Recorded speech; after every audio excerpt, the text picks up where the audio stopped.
There was a red flag. Lewis Hamilton hitting the barriers at turn 9. Something buckled at the front and snapped the rear. Understood. Are you okay? Yeah, sorry. Turn 9. FP3. The Ferrari snaps without warning. 360 degrees of rotation. Red carbon fiber kissing the barrier. A 7-time world champion walking away from wreckage that shouldn't exist.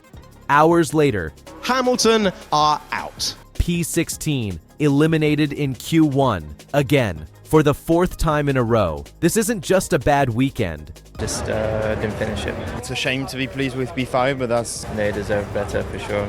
all we had today. So This is Lewis Hamilton's first season at Ferrari, ending in a way that rewrites everything we thought we knew about greatness. Because when Nico Rosberg, the only man who ever beat Hamilton to a championship, breaks his silence to call this a nightmare end of career scenario, the world stops pretending everything's fine. What happened to the driver who rewrote the record books? And why is Ferrari destroying the legacy of the greatest of all time? Abu Dhabi was supposed to be a reset, the finale, one last chance for Hamilton to salvage something, anything, from a season that began with so much promise and descended into absolute chaos. He arrived at Ferrari in 2025 as a conquering hero. 7 world championships, 105 wins, the most decorated driver in Formula One history, joining the sport's most legendary team. But somewhere between Bahrain and Yas Marina, the dream died. The numbers tell a story no one wanted to write. Hamilton qualified P16 in Abu Dhabi after being knocked out in Q1, his 4th consecutive first-round elimination. Qatar Sprint, Qatar Grand Prix, Las Vegas, now Abu Dhabi. 4 times in 8 days, a 7-time world champion couldn't even make it to Q2. Charles Leclerc, P5, clean, composed, in control. Hamilton, fighting a car that punishes him for doing everything he's spent 20 years perfecting.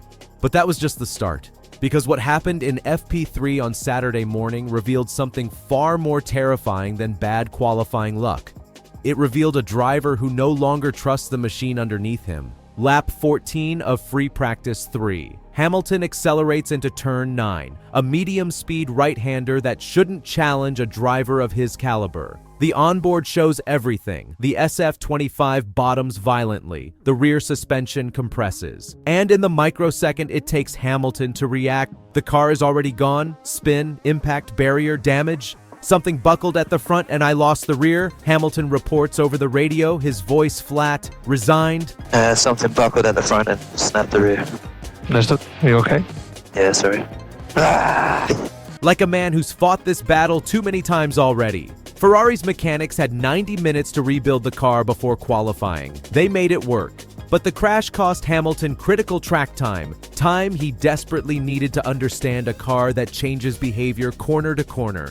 When qualifying began, Hamilton was already behind, and the SF25 made sure he stayed there. A 0.789 seconds off pole, just 0.2 behind Leclerc in raw pace. But in Formula One's ruthlessly compressed margins, 0.2 is the difference between P5 and P16, between fighting for points and drowning in traffic. Ferrari blamed bottoming. Hamilton blamed instability. The truth? Both were right. Because the SF25 isn't just slow, it's unpredictable in ways that make it impossible for even the greatest drivers to extract consistent performance. This is where Nico Rosberg enters the conversation. And when your former teammate, the man who beat you to a championship in 2016, starts speaking with this level of concern, the paddock listens. Rosberg didn't hold back. He called Hamilton's situation exactly what it is. A nightmare end of career scenario. Something that shouldn't be happening to a 7-time world champion. Coming from Rosberg, those words carry weight no pundit or journalist can match. He raced wheel-to-wheel with Hamilton in the most intense rivalry Formula One has seen in decades. He knows Hamilton's peak. He knows what greatness looks like when the machinery cooperates. And watching Hamilton crash in FP3, struggle through qualifying, and exit in Q1 for the 4th straight time, Rosberg admitted he'd never seen Hamilton look this uncomfortable. Not at McLaren, not during their battles at Mercedes, not even in Hamilton's darkest moments. Rosberg pointed to the micro-corrections on the onboard, the hesitation on throttle, the delayed steering inputs. These aren't the actions of a fading champion. They're the actions of a driver fighting a car that refuses to behave logically. Hamilton looks uncomfortable, unsettled, and out of sync with the SF25, Rosberg said. A car that has become so unpredictable that even the greatest driver of his generation can't extract consistent pace from it. The brutal truth? Rosberg believes this season is scratching Hamilton's legacy in real time. Not because Hamilton has lost his talent, but because Ferrari has handed him machinery that makes him look vulnerable in ways the outside world struggles to understand. Starting P16 in Abu Dhabi means Hamilton faces an almost impossible task. This isn't a high-degradation circuit where strategy opens up. This is Yas Marina, a track where overtaking is brutally difficult and track position decides everything. The Pirelli strategy guide offers little hope.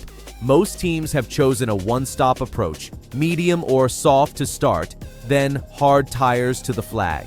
Hamilton will start on whatever Ferrari chooses, but from P16, he'll be swallowed by the midfield chaos within seconds of lights out.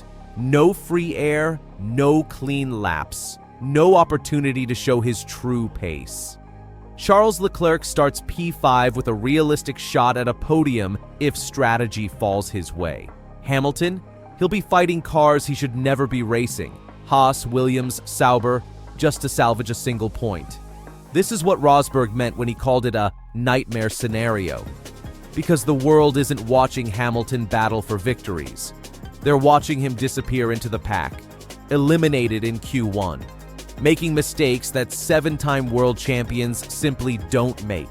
And Ferrari? They've already locked up P4 in the Constructors' Championship. The pressure is off. The season is over, which means Hamilton's final race of 2025 carries no championship stakes, just the emotional weight of ending a disastrous debut season on the lowest note imaginable. Hamilton apologized to Ferrari after qualifying. "I have no words for how sorry I am," he told Canal Plus, his voice heavy with frustration. "Ferrari did an outstanding job preparing the car. I failed to deliver." But Rosberg disagrees. This isn't Hamilton failing Ferrari. This is Ferrari failing Hamilton. Scenario 1, the miracle recovery. Hamilton storms through the field. Strategy works perfectly. A late safety car shuffles the deck. He crosses the line P8, salvaging 4 points and ending his Ferrari debut season with a tiny sliver of redemption. The world remembers that even in chaos, greatness finds a way. Scenario 2, the invisible finish. Hamilton finishes P14, outside the points, lost in midfield traffic, forgotten while the cameras focus on the championship battle at the front. His 2025 Ferrari season ends exactly how it's felt for months: silent, frustrating, and utterly unremarkable. A season without a single podium. A campaign history we'll remember for all the wrong reasons. Scenario 3, the 2026 reset. None of this matters, because Ferrari knows it. Hamilton knows it. 2026 brings new regulations, a blank slate, a chance to build a car around Hamilton's feedback instead of forcing him into a machine designed for someone else's driving style. The nightmare ends. The Hamilton-Ferrari dream begins. 1 year late. Can Hamilton recover from this? Not today. Not in this race. But in 2026, is Ferrari capable of building a car stable enough for Hamilton's style? Or will they waste the greatest driver of his generation on machinery that punishes precision? And the biggest question of all, the one Rosberg left hanging in the air like smoke. Is this season putting a permanent scratch on Hamilton's legacy? Because if 2026 doesn't deliver, this nightmare won't just be Hamilton's ending at Ferrari. It'll be how the world remembers the twilight of his career. If you made it this far, you already know. This isn't about one bad qualifying session. It's about a legend fighting forces completely outside his control. So tell me, Does Ferrari deserve Lewis Hamilton? Or is the greatest driver in F1 history being wasted by a team that can't give him the tools he needs to win? Drop your thoughts below, because in a few hours, the Abu Dhabi lights go out, and Hamilton's nightmare 2025 season finally, mercifully, ends.